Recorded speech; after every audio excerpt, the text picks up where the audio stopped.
3 months ago, Natasha Romanoff sat straight in a hard metal chair, her face calm and hard to read. Around her, a team of Red Room operatives worked quietly. General Dreykov stood at the head of the table. The holographic display of Tony Stark's face reflected on his big glasses. Stark's smirk was filled with arrogance and his dark eyes were gleaming with the kind of intelligence that both fascinated and unnerved her. The dossier in Natasha's hands detailed everything they knew about the heir to Stark Industries, genius-level intellect, MIT prodigy, robotics innovator, and son of the legendary Howard Stark.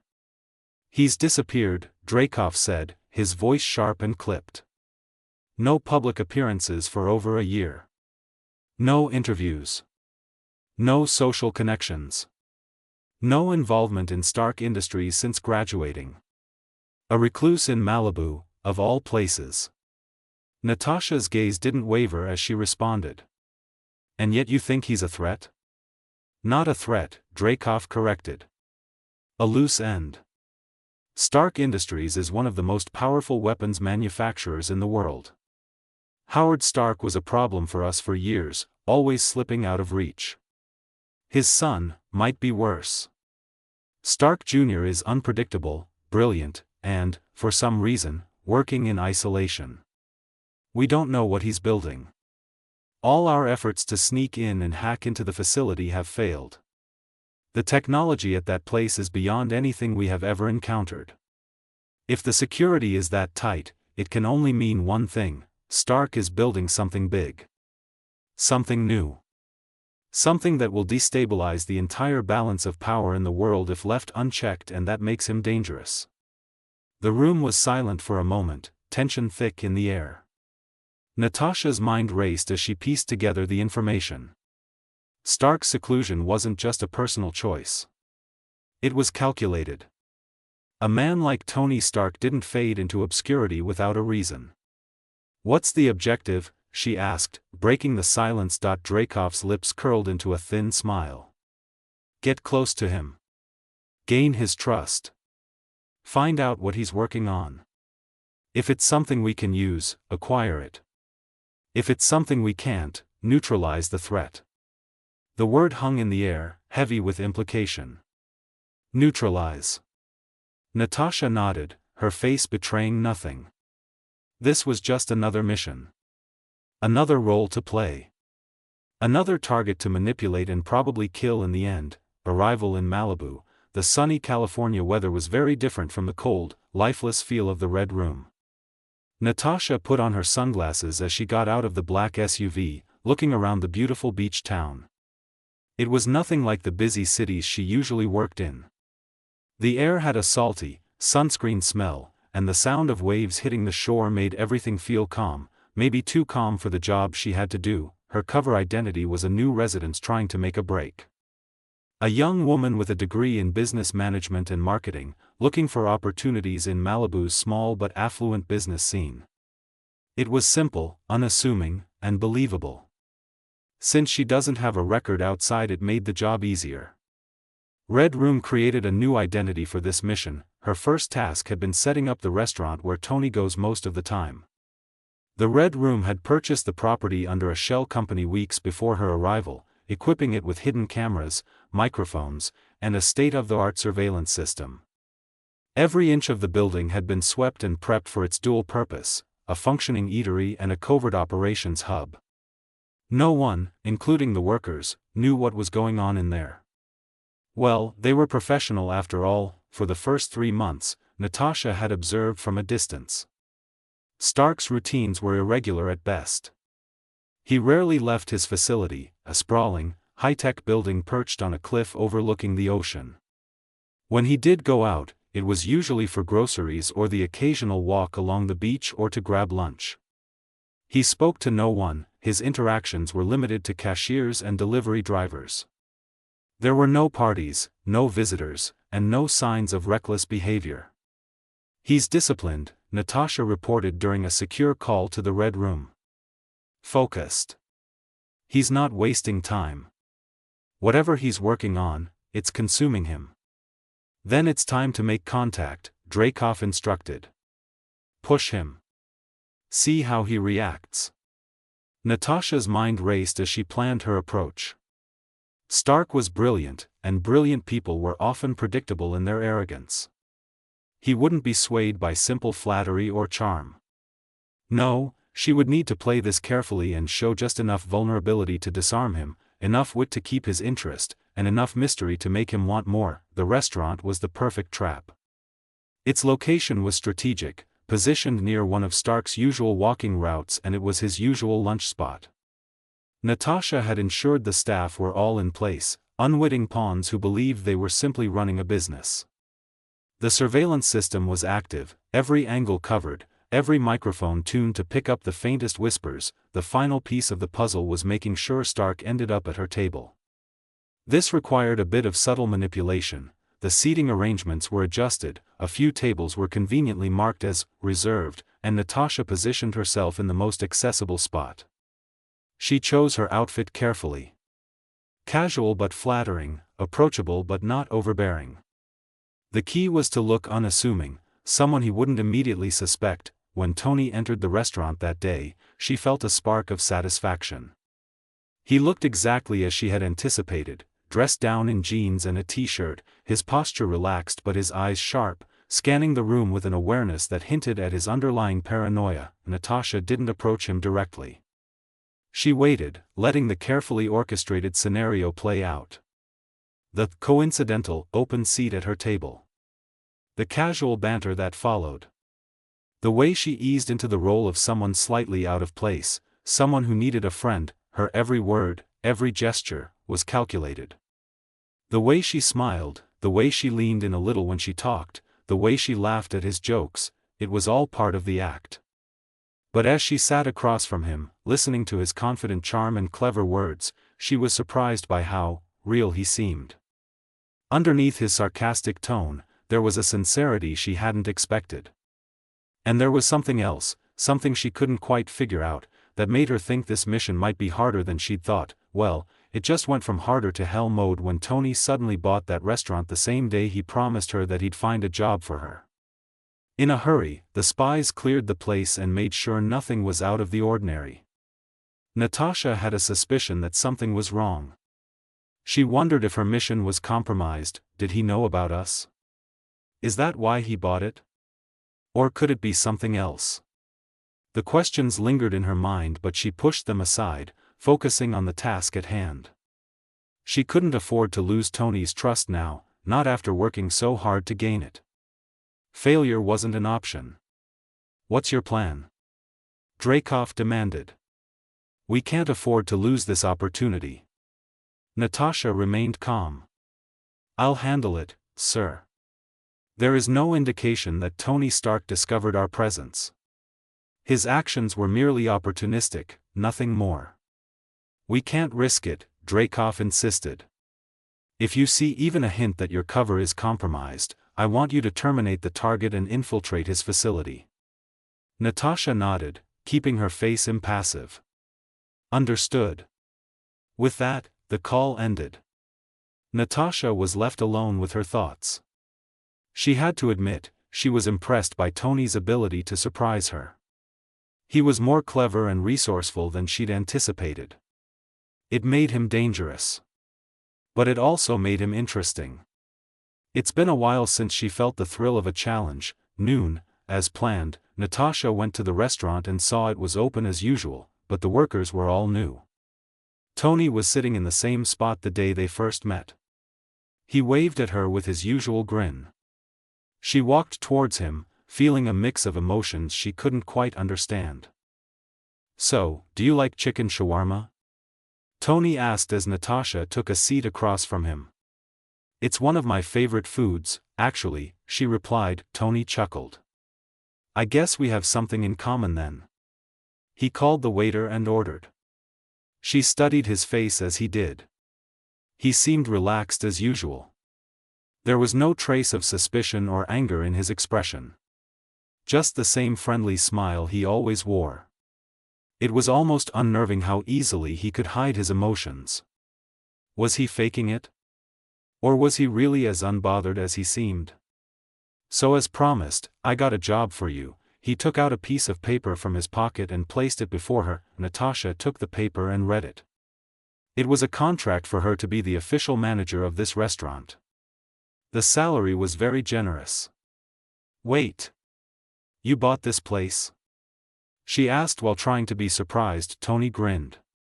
"Yes, and as you said, I didn't pull my rich daddy card.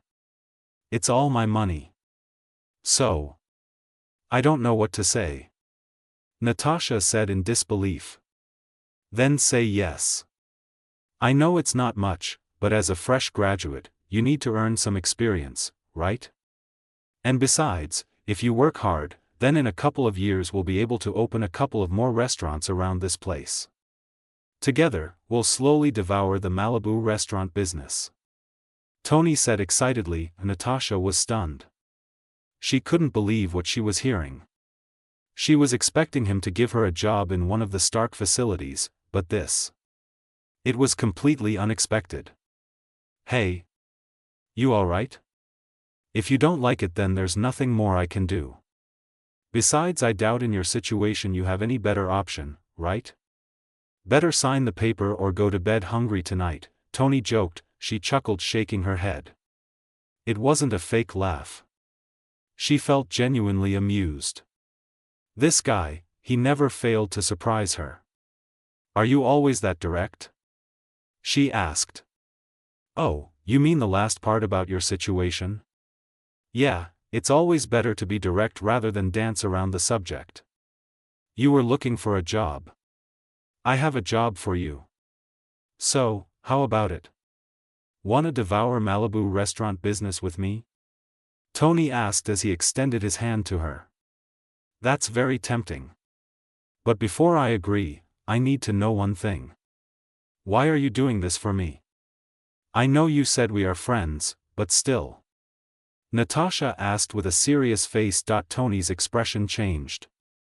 He looked at her with a gentle smile. It was the same smile that she'd seen on his face the day they'd first met. There was something warm and caring in his eyes that made her feel a little off balance. "Would you believe me if I said, I fell for you the first moment I saw you?" he asked, raising an eyebrow. "Did you?" she asked, her voice barely above a whisper. "No." His answer was simple and straightforward. "I don't believe in love at first sight. Love is something that grows over time. It's something you build with another person, not something you fall into. But I enjoy your company. You got that aura around you. Like an invisible wall between you and the world. Makes me curious. So, I'd like to spend more time with you and get to know you better." Natasha was speechless. She had never expected him to be so blunt and honest. She was used to lies, deceit, and manipulation. She was used to dealing with people who had ulterior motives. But this. Get a grip. You are here to gain his trust and infiltrate his facility. That's all. She reminded herself. She extended her hand and took his hand. "Okay, then. I'll accept your offer. And I also enjoy your company. So, let's devour the Malibu restaurant business together," she said with a smile. Tony grinned. "That's the spirit." They shook hands and then went on to discuss business plans. Natasha asked him questions about how he planned to run the place while Tony explained everything in detail. He was clearly passionate about it, and it made Natasha feel a little guilty for what she was about to do. The waiter brought them their food. It was chicken shawarma as ordered by Tony. "Let's eat. You must be starving." "I know I am," Tony said as he took a bite of his food. Natasha followed suit, taking a bite of her own food. It was delicious. Tony watched her intently. She could feel his eyes on her. It made her feel self-conscious, but she tried to ignore it. "I like your red hair. Is it dye or are you perhaps a natural?" he suddenly asked. "Excuse me?" Natasha was taken aback by the sudden question. "Your hair. It looks really nice. The color suits you well," Tony said, pointing at her red curls with his fork. Natasha blushed a little. It's been a while since anyone complimented her on her appearance. Thank you. It's natural. I got it from my mother. TSK. What the hell is this feeling? She wondered. I see. Well, you look great, Tony said as he continued to eat. Wait. I was expecting him to ask about my parents, but what the hell is wrong with this guy? She wondered. Now that Natasha was busy with the restaurant job, Tony took a little breather and shifted his attention to the Legion AI. It was completed. The only thing left was to check if it could handle trillions of nanites without harming the user. Besides that, the private yacht also moved away from the location. He was able to get snippets of their conversation, but nothing that useful. It was like they talked in codes, or the communication was encrypted. Phew. Tony stretched his arms. Everything was ready for the next step, but before that, the bet he made with his father about creating the perfect arc reactor, well, he already won. He called Howard that day. Within a few seconds, he picked up the call. His face appeared on the screen before Tony. Hey, Dad. Busy? Nope, I'm free. Howard smiled and asked, You are a sight for sore eyes. So, you calling me means two things. You either want something or you finally managed to achieve a breakthrough in your project. Which one is it? The second one, of course, Tony replied with an arrogant smirk as he held the arc reactor in his hand and showed it to him. So, can this be the perfect arc reactor? Howard's expression turned serious and he said, That's small. What core did you use? What's the energy output? Tony's smirk turned into a frown and he started to explain, Vibranium. And the energy output is 20.2 gigajoules per second. Pretty impressive, right? I mean, it can generate clean and virtually limitless energy. This single one with a little bit of tweaking can run the entire Stark Industries forever with just simple maintenance every now and then. And your expression says I won the bet, huh? That's impressive, son. You won the bet, Howard said with a smile. He was proud of his son. His genius had finally reached a point where the future of humanity was within his hands. He couldn't wait to see what Tony was planning to achieve in the future. His lifelong dream of creating perfect clean energy was finally realized in the form of Vibranium-based Arc Reactors. He asked with a little curiosity, Is this why you asked for the Vibranium? Yup. But I'm also working on another project that needs it as well. Anyway, you do remember about that reward, right? Tony asked. Fine. You'll get your island. Now, tell me about this new project of yours that requires that much vibranium, Howard replied, and he was more than intrigued about what his son wanted to achieve using vibranium. I'll tell you in due time, Dad. All I can say right now is that my research will help humanity beyond their wildest imagination. Just trust me, okay? By the way, how is Mom doing? He asked. How do you think? Howard replied with a question. Angry. I was so busy I forgot to call her, Tony sighed. Howard knew the reason his son was so busy. After all, it was all the projects his son was working on. He was worried seeing how his son had become a workaholic in recent days. However, he could not do much to stop Tony. In fact, it was one of the happiest times in Howard's life. His son had grown so much within these few months. And he couldn't stop himself from worrying about his son's future. All right, then. I'm off. Talk to you later, Dad. You better call her today, Howard warned him as Tony was about to hang up the call. I will. He assured. Howard could only shake his head in helplessness. Tony leaned back in his chair, letting out a breath as he glanced at the clock on the wall. Right. Mom, he muttered to himself, pulling up his holoscreen and tapping to call her. He adjusted his seat as the ringing began, mentally preparing for the lecture he knew was coming. Within seconds, the call connected, and Maria Stark's face appeared on the screen, her expression a mix of curiosity and mild annoyance.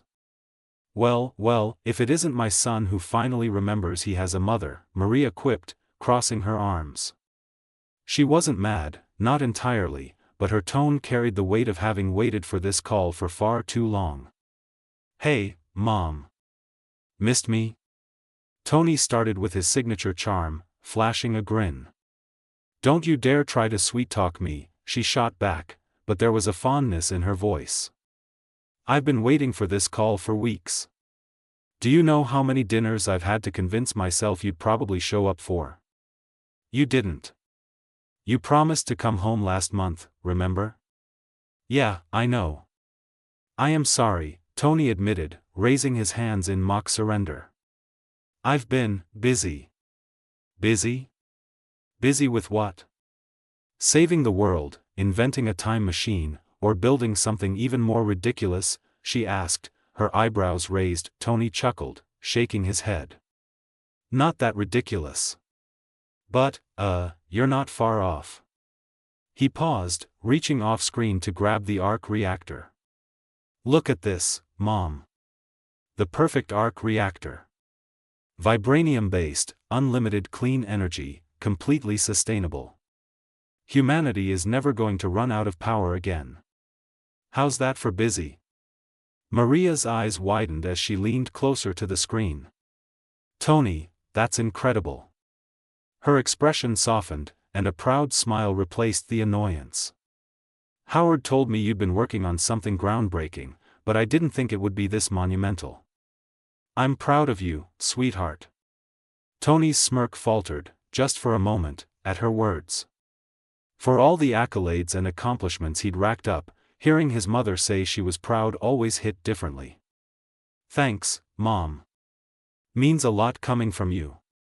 "But," Maria said, her tone suddenly sharp, "that doesn't excuse you from ignoring your family. I'm proud of you, yes, but I don't want to see you work yourself to death. You need balance, Tony."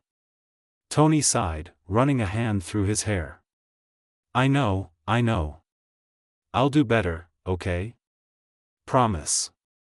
"It's just, there's a lot at stake right now. Big projects.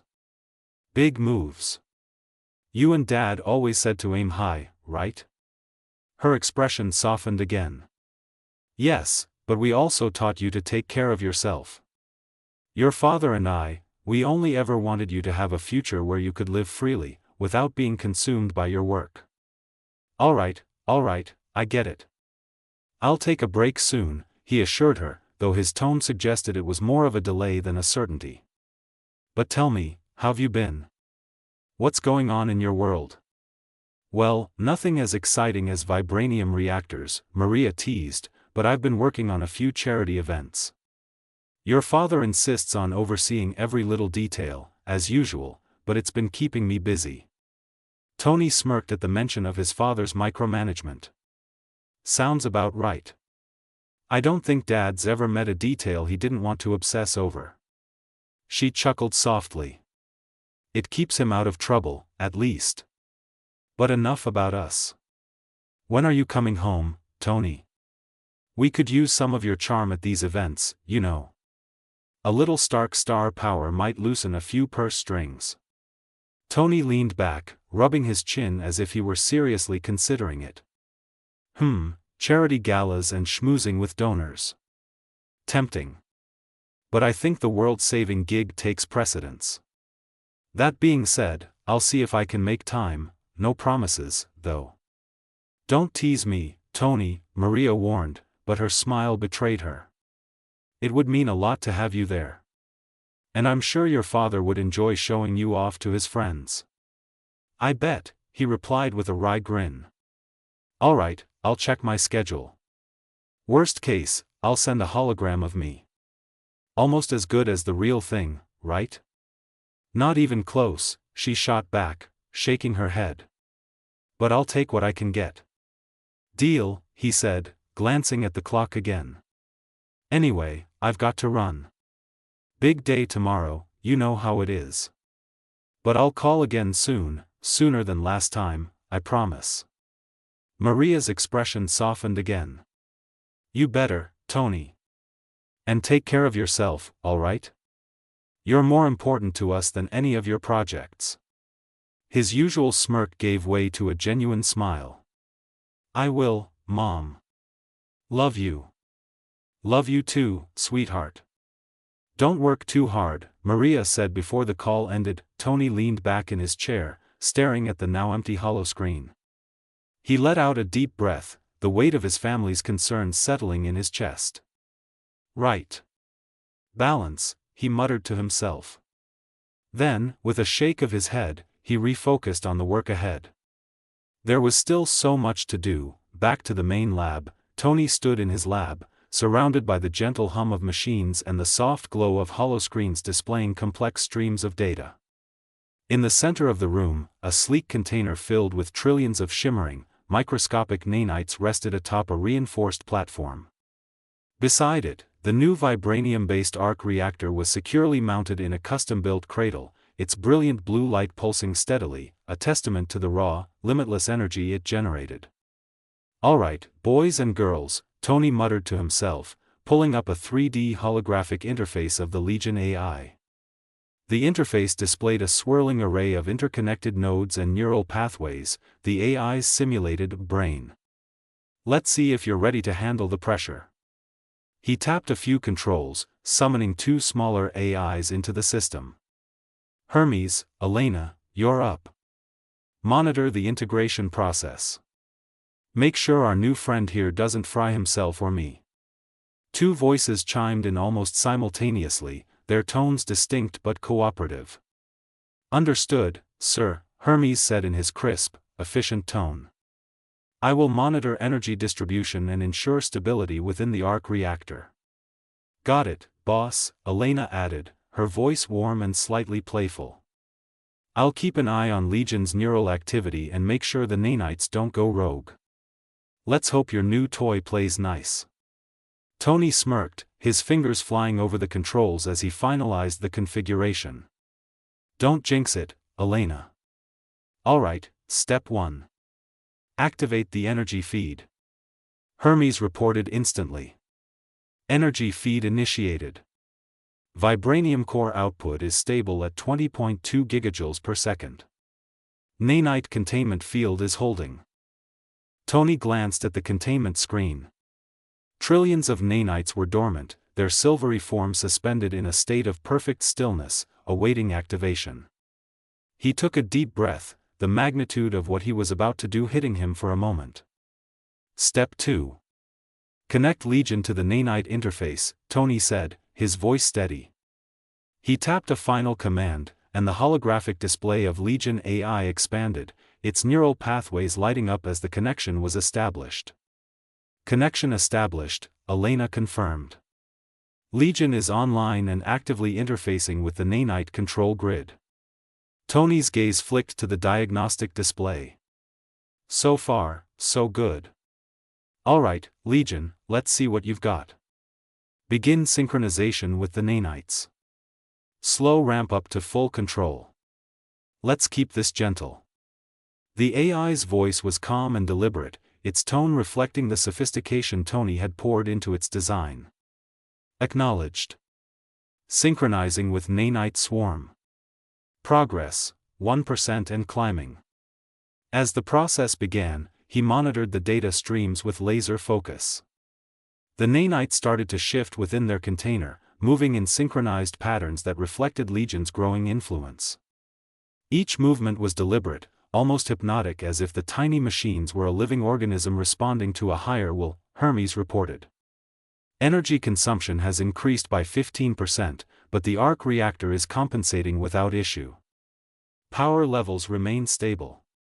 Neural activity within Legion is stable as well, Elena added. No signs of overload or instability.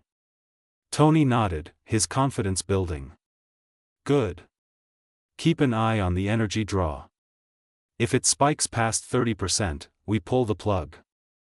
Let's push to 50% synchronization.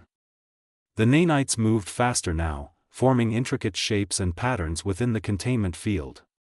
Tony couldn't help but marvel at their precision. They were more than machines. They were an extension of his genius, a tool that could change the world. And a tool to remove the infinity gem from his head and save himself. Synchronization at 50%, Legion reported. Nanite control grid is fully operational. No anomalies detected. Tony exhaled, relief washing over him. Alright, let's kick it up a notch. Full synchronization. Let's see if you can handle the whole swarm. The room grew tense as the process accelerated. The nanites flowed like liquid mercury, shifting and reforming in mesmerizing patterns. The arc reactor glowed brighter, its vibranium core effortlessly powering the massive swarm. Synchronization at 80%, Legion announced. Neural load is increasing but within acceptable parameters. Energy consumption is holding steady, Hermes reported. No spikes detected. Tony's heart raced as the progress bar inched closer to completion. Come on, Legion. Show me what you're made of. Synchronization at 100%, Legion finally said. Nanite swarm is fully integrated and under my control. All systems are stable. Tony let out a breath he didn't realize he'd been holding. He glanced at the data readouts, every indicator glowing green. Well, I'll be damned. You did it, Legion. Hermes, Elena, give me a full diagnostic report. Diagnostics complete, Hermes replied. Nanite control grid, Arc Reactor, and AI systems are operating at peak efficiency. No anomalies detected. Everything smooth on my end too, Elena added. Boss, I think you've got yourself a winner. Tony grinned, leaning back in his chair. Damn right I do. Alright, Legion, stand by for further commands. Hermes, Elena, great work. You've earned a virtual pat on the back. The AIs responded with their customary efficiency, but Tony was already lost in thought. He stared at the shimmering nanites, imagining the possibilities. Medical breakthroughs, environmental restoration, even space exploration, this was more than just a project. It was a revolution, but for now, he had one thing on his mind: what to test next. Smirking to himself, he muttered, let's see just how far we can push the boundaries. I need to start live subject tests. Using rats or other small animals isn't an option. I need human test subjects. Goons and terrorists would do just fine. Time to create a suit. Continue. See next video please and subscribe this channel for latest.